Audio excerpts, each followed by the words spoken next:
ہماری بہن نے کویسچن کیا کہ کیا نبی کریم صلی اللہ علیہ وسلم نے عورت کے لیے لازم کیا کہ ہر وقت وہ سرما لگا کے رکھے، مہندی لگائے؟ دیکھیں، ہر وقت کا تو نہیں ہے، لیکن یہ ضرور ہے کہ ایک عورت نے کوئی چیز دینا چاہی تو اس کے ہاتھ پہ ایسی کوئی شناخت موجود نہیں تھی کہ وہ مرد کا ہاتھ ہے یا عورت کا، تو سرکار نے اس پر فرمایا کہ مہندی لگاؤ اور اپنے ہاتھ کو بدلو، یعنی اس طرح نہ رکھو۔ تو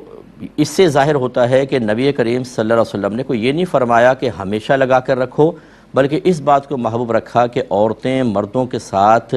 ایسا اختلاط نہ رکھیں کہ عورت کے ہاتھ کو دیکھ کے مرد کی طرف توجہ جائے، مرد کو دیکھیں تو عورت کی طرف توجہ جائے، بلکہ وہ اپنی ایک شناخت اور اپنی ایک علامت اختیار کر کے رکھیں۔ تو سرکار نے اس اعتبار سے فرمایا، تو ہر وقت لگانے کا تو حکم نہیں، اور سرمے کا تو ذکر نہیں ہے، یہ مہندی کا ضرور ذکر ہے۔ تو بہنوں کو چاہیے کہ اس طریقے سے اپنے آپ کو رکھیں کہ ان سے نسوانیت ظاہر ہو،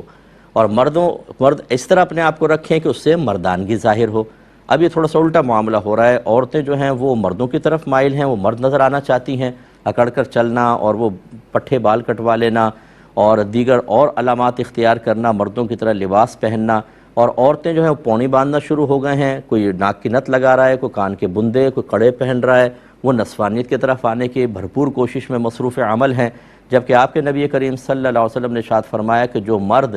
عورتوں کی مشابہت اختیار کرے اور جو عورت مردوں کی مشابہت اختیار کرے ان پر اللہ کی لعنت ہے۔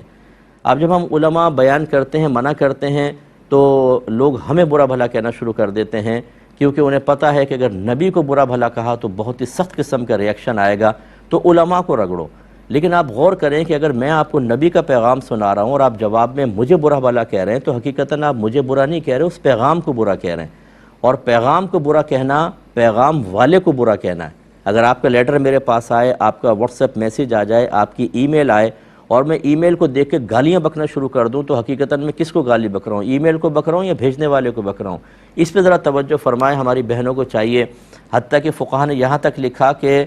بچے کو، جو نابالغ بچہ ہے، اسے سونا پہنانا منع، اس طرح اس کو مہندی لگانا منع ہوتا ہے۔ بعض عورتیں بچوں کے بھی ڈیزائن بنا دیتی ہیں، بالکل نہیں۔ اور اسی طرح لڑکی کو، چھوٹی بچی کو لڑکوں والا لباس پہنانا کہ اس میں خواہ شروع سے ہی لڑکوں کی طرف میلان پیدا ہو جائے اور وہ انہی کی طرح مشابہت اختیار کرنے کی عادی ہو جائے، اس میں بڑے گناہگار ہوتے ہیں، اس کا تھوڑا سا خیال رکھا جائے۔